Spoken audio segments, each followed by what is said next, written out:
Lon, I'm looking at these 2022 commits. We got 10 hard commits right now. It's the number one class in the SEC, number two in the nation. Of course, a long way to go, but we know that's going to hold in terms of top five for sure, we would think. So who stands out to you? Who do you like? Are there any other targets that we could expect may commit soon? Shamar Stewart, strong side defensive end. This guy is an absolute wrecking ball. I mean, LSU has had great, we've got a great track record of bringing in defensive linemen from Florida. Bryce Langston just came in, and he looks like, Coach Orgeron called him potentially the most talented defensive lineman he's recruited at LSU. That's incredible. And Shamar Stewart is just like a different kind of Bryce Langston. He's not as big as Bryce Langston. Bryce is really a beefy defensive end who could even be moved inside. Shamar is a 6'5", 240, I wouldn't call it a tweener, but he's extremely versatile. This guy is so fast. And I really would love to see what Shamar Stewart could do with LSU's defensive line, especially with all the guys we have in 2021 moving into 2022. Seeing Shamar on a line with guys like Ojolari, Ali Guy, Jaquelin Roy, Mason Smith, Landon Jackson, Savion Jones. I mean, that would just be outrageous. But, there's just a lot of different interesting moving pieces here. Earl Little Jr., who I said last time, I really felt like he was, moving towards LSU.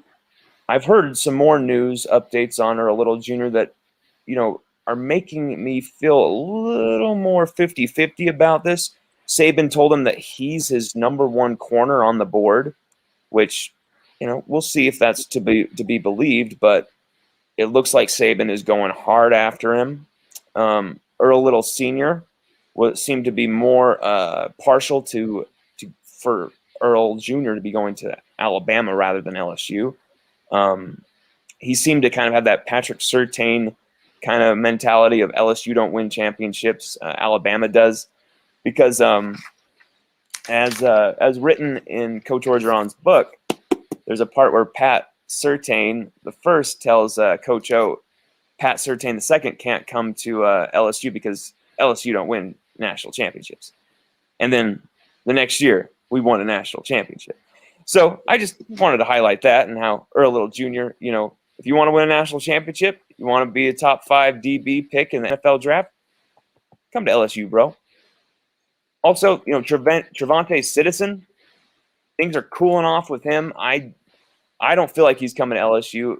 LSU are really stacked at running back already, but we are still looking for 2 more key backs this class.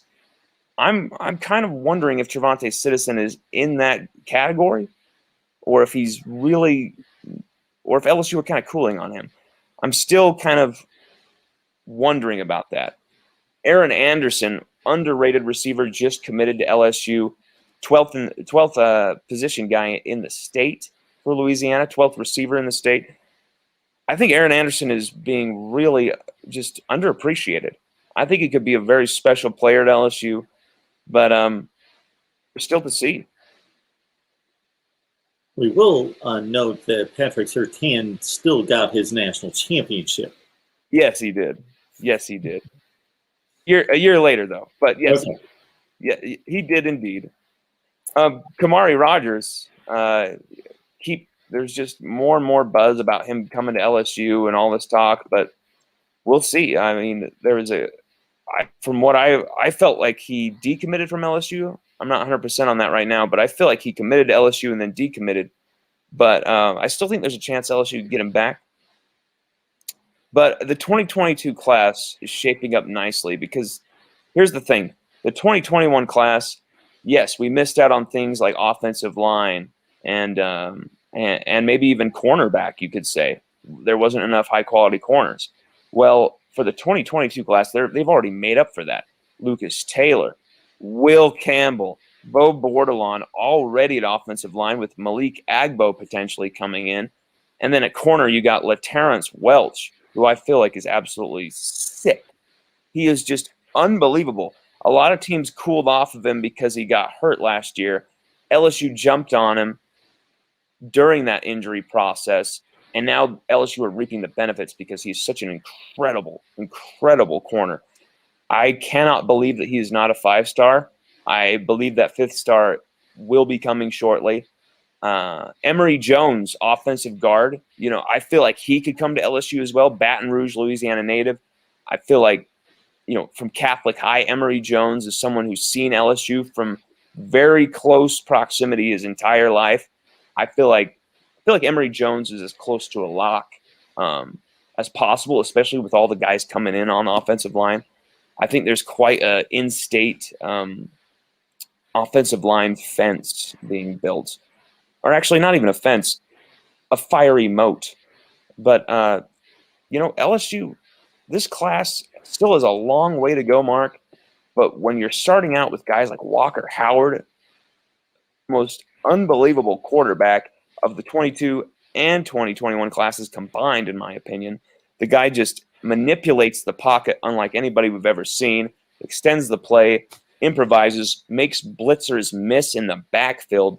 I mean, he's crazy, Mark. But expect Shamar Stewart to be committing soon to LSU. I really expect that. LSU have been pushing hard for him. There's talk of also receiver Shaz Preston being less of an LSU lock than was expected, and maybe even perhaps not coming to LSU. We'll see. Lon Phillip Sullivan, LSU Odyssey. Head on over there. Check out the work that he does, the rest of the crew there. LSU Odyssey with Lon Phillip Sullivan, and joins us on a regular basis to break down the Bayou Bengals. Lon, we appreciate you doing some heavy lifting for us today. Mark, thank you so much, man. And hey, everybody, subscribe to the channel. Mark Rogers is the best. Voice of college football. Subscribe now. Go Tigers.